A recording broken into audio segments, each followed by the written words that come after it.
Bonjour chers amis investisseurs, comme chaque fin de mois, analyse du portefeuille long terme grandir avec le trading. En cette fin de mois de mars 2022, qu'est-ce qu'on peut dire de manière générale sur l'état de la situation? Alors déjà sur le CAC 40, on voit qu'on a une belle baisse, c'est une reprise, donc, ce qui se caractérise par une bougie avec une mèche assez conséquente. On n'a rien fait du mois, on a baissé, on est revenu au même niveau qu'au point d'entrée pratiquement. Donc on clôture en dessous de moyenne mobile 10 périodes, mais c'est vrai qu'elle est toujours croissante, donc ça veut dire qu'a priori on n'a pas encore de mécanisme, de preuve d'inversion réelle du CAC 40. Alors on va regarder ce que ça donne pour les autres actifs qui font une partie du portefeuille lié à la stratégie du koala. Donc si je regarde le CW8 qui correspond à des actions mondiales, donc encore autre chose que la France. Le CAC 40 c'est vraiment purement français. Donc qu'est-ce qu'on voit? On voit que le prix il a rebondi sur la moyenne mobile 10 périodes qui est toujours croissante. Et donc on reste en position, et c'était même un bon point d'entrée. Évidemment on ne pouvait pas trop le savoir avec tout ce qui se passait le mois dernier où on en était là, mais quoi qu'il en soit, il ne fallait pas revendre sa position selon cette stratégie. Donc on voit qu'on a une reprise assez conséquente. Donc les actions se portent toujours bien malgré le contexte qui est un petit peu compliqué. Au niveau des obligations, donc on a deux types d'obligations, les moyens termes et les longs termes bien sûr. Donc on commence par court terme, moyen terme. Comme le mois dernier, comme le mois d'avant, on est toujours à la ramasse. Il y a peut-être eu un léger sursaut gamma, mais bon, ça n'a pas duré. Effectivement, les taux ont dû légèrement augmenter. Et puis bon, voilà, on est reparti vraiment à la baisse. Donc de toute façon, on est sorti depuis un petit moment des obligations. De manière précise, on est sorti ici.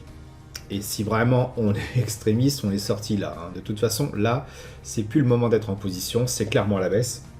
D'ailleurs, que ce soit court terme ou même long terme, regardez, les obligations long terme sont clairement également à la ramasse, donc on reste en dehors de ce type de marché pour l'instant. Il n'y a pas grand chose à faire. En revanche, sur les matières premières, donc on est vraiment au beau fixe. Déjà l'or, alors l'or en lui-même qui était un petit peu volatile avec ce qui s'est passé, on voit avec les fantastiques mèches qu'on a eu, surtout ce mois-ci, donc une belle hausse et puis on est revenu un petit peu à la baisse. Je dirais que l'or a joué son rôle de valeur refuge. Et de toute façon, est toujours bien orienté. On clôture au-dessus de moyenne mobile 10 périodes croissante. Donc voilà, on reste en position. On peut éventuellement renforcer si on n'est pas complètement servi par rapport à cette taille de position, qui est de 7,5% du portefeuille. Mais bon, malgré cette baisse qui lie vraiment à cette volatilité qui est assez extraordinaire, eh bien l'or est toujours, en tout cas sur le GBS, le Gold Bullion Sec, sur le GBS, on est toujours bien positionné. Et donc, il n'y a pas de quoi revendre tout de suite. Sur les matières premières, c'est plutôt les matières premières industrielles. Là, ça performe depuis je ne sais pas combien de temps.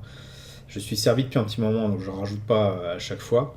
Mais voilà, il n'y a aucun lieu de sortir, ça continue de monter. On a des taux d'évolution de progression à 12 mois. Donc sur 12 mois, on a eu jusqu'à du 50, presque du 60% d'évolution. Ça continue d'être aux alentours de 20, donc c'est vraiment sur un an glissant, c'est vraiment performant.